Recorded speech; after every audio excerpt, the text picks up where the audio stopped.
சும்மா பேசுறதுக்கு ஜல்லிக்கட்டு மைதானம், அவங்க அப்பா பேருக்கு ஒரு நூலகம், இது அமைத்தா போதுமா? நூலகம் வேணும், ஆனால் மக்களுக்கு முதல்ல அடிப்படை இல்லை.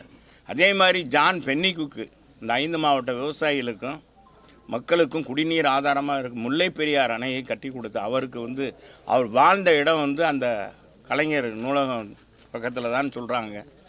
நீண்ட நாள் இங்கே வாழ்ந்து மதுரை மக்களுக்கு சேவையாற்றியவர், ஒட்டுமொத்த மதுரை மக்களுக்கும்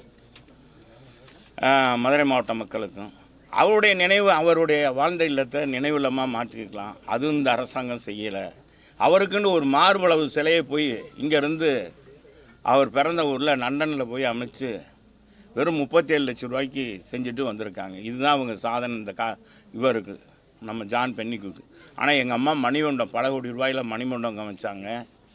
பல்வேறு வளர்ச்சி அவருடைய பிறந்த நாளை கொண்டாடிட்டு எங்களுடைய எடப்பாடியார் அரசு விழாவாக அறிவித்தார். ஆனால் இந்த அரசு ஒன்றுமே செய்யலைன்றது வருத்தமானது. அது தேனி மக்கள் மன்னிக்கவே மாட்டார்கள் இந்த ஆட்சி என்பதையும் தெரிவிச்சு சொல்லுங்கள். எடப்பாடி பழனிசாமி சார் மேலேயும் அண்ணாமலை மேலேயும் முதலமைச்சர் வழக்கு தொடர்ந்து இருக்கிறாரு. போதைப் பொருட்களில் அந்த வழக்கில் தன்னை தேவையில்லாமல் பேரை பயன்படுத்துகிறாங்க. இல்லை, தேவையில்லாமல் யாருமே பயன்படுத்த மாட்டோம். எங்களுடைய பொதுச் செயலாளரை பொறுத்தளவு பதில் சொல்வார். இந்த இதுக்கு என்ன பதில் சொல்கிறது?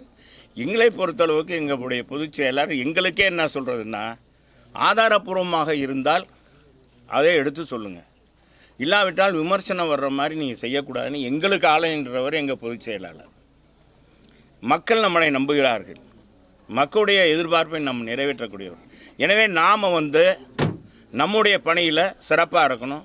ஒரு அரசாங்கத்தை வீணாக குறை சொல்லக்கூடாது, அது இல்லாததே குற்றம் சொல்லக்கூடாது. அதுவும் இது மாதிரி வலைதளங்களில் பேசும்போது, ஊடகங்களில் பேசும்போது சரியான இது தெரிஞ்சால் பேசுங்க, இல்லைன்னா பேசாதீங்கன்னு தான் சொல்லுவார். அப்படிப்பட்டவர் எப்படி சொல்லுவார்? அவருடைய முதலமைச்சருடைய படங்கள், துணை இன்னைக்கு விளையாட்டுத்துறை அமைச்சருடைய படங்கள், அவருடைய துணைவியார் படங்கள்லாம் இன்றைக்கி பல வலைதளங்களில் வந்திருக்கு. அது என்ன அது அப்படின்னா அவங்க மேலே நடவடிக்கை எடுத்துருக்கணும்ல முதலமைச்சர். ஏன் என்னை படத்தை அவர் கூட எனக்கும் அந்த சாபர் சாதிக்கும் எனக்கு சம்மந்தம் இல்லை, எனவே அவர் படத்தை என்னோட சேர்த்து போட்டது தப்பு, எனக்கு அவருக்கும் தொடர்பு இல்லை அப்படின்னு சொல்லியிருக்கணும். இல்லை, அயலர் அணிக்கும் எங்களுக்கும் சம்மந்தம் இல்லை, திமுகவுக்கும் அயலர் அணிக்கும் சம்மந்தம் இல்லை, அவர் எப்படி பொறுப்பு வாங்கினாருன்னு தெரியாது அப்படின்னு சொல்லியிருக்கணும். எதுவுமே இல்லை.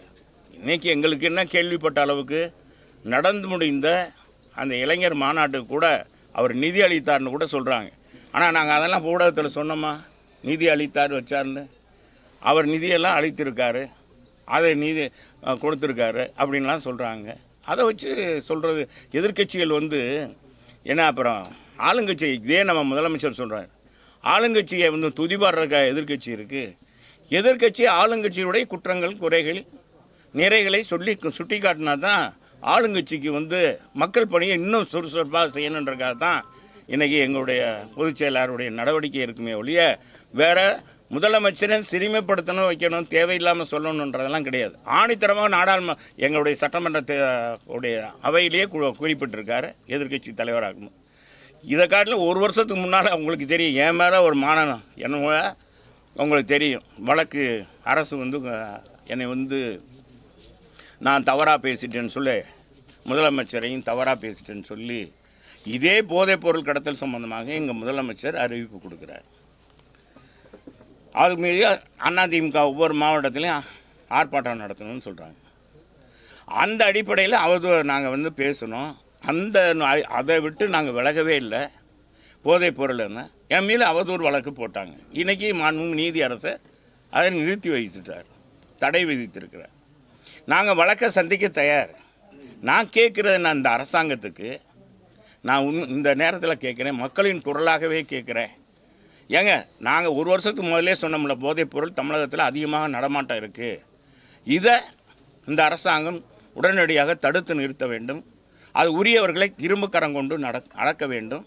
நம்ம முதலமைச்சர் சர்வதியாக மாறுவேன்னு சொன்னார். இந்த மாதிரி தவறு செய்கிறவர்களை நம்முடைய இளைஞர்கள், அடுத்த சமுதாயம், நாமெல்லாம் எதுக்கு வளர்ந்துருக்கோம், எதுக்காக இருக்கிறோம்? இன்றைக்கி ஒவ்வொரு குடும்பத்துலேயும் பிள்ளைகள் இருக்குது, படிக்க வைக்கிறோம். இப்போ அங்கன்வாடி மையம் வைக்கிறோம். எதுக்கு? அந்த பிள்ளைகளை வசதியாக உட்காந்து படித்து அவங்க பெரிய ஆளாகணும், குழந்தைங்க கஷ்டப்படக்கூடாதுன்னு தான். இந்த மாதிரி வளர்ந்த பிள்ளைகள் கல்லூரியில் படிக்கிற பிள்ளைகளுடைய வாழ்க்கை சீரழிந்து போகக்கூடாது என்ற அடிப்படையில் தான் அதிமுக நடவடிக்கை எடுத்தது. இந்த அரசாங்கம் விழித்திருக்கணும்ல. இன்றைக்கி எவ்வளோ பேர் மோசமான இதெல்லாம் விளைவுகள்லாம் வருது. இன்றைக்கி அமெரிக்க உளவுத்துறை சொல்லி நடவடிக்கை எடுக்கிறாங்கன்னா எவ்வளோ தூரம் இது, எத்தனை ஆயிரம் கோடி, எவ்வளோ விமர்சனங்கள் வருது. ஏன் இந்த அரசாங்கம் செய்யலை என்பதுதான் என்னுடைய கேள்வி. ஜெயலலிதா மேடம் உயிரோட இருக்கிற பொழுது தண்ணீர் கூட தர முடியாது அப்படின்னு சொல்லி கர்நாடகா சித்தராமையா சொல்றாரு. அம்மா இதுக்காக எவ்வளவு சட்ட போராட்டம் பண்ணி இருந்தாங்க. ஆனால் ஒரு சொட்டு தண்ணி கூட தர முடியாதுன்னு ஆணிதமா சித்தராமையா சொல்றாரு. இதுக்கு கர்நாடகத்தில் உங்களுக்கு தெரியும், கர்நாடக அரசு காங்கிரஸ் அரசு இந்திய கூட்டணியில் இருக்க அரசு தலைமையேற்றிருக்க அரசு தான் இந்திய கூட்டணிக்கு தலைமையேங்கிற அது அவங்க தான் ஆள்றாங்க. அந்த ஆட்சி அமையணும் ஓட்டு கேட்டவர் நம்முடைய முதலமைச்சர். அவரிடத்த கேள்வி கேளுங்க. இந்த மாதிரி ஒரு சொட்டு தண்ணீர் கூட கொடுக்க மாட்டேன்னு சொல்கிறாங்களே, நீங்கள் என்ன நடவடிக்கை எடுக்க போகிறீங்கன்னு கேளுங்க. இது எப்போவுமே வழக்கமான ஒன்று.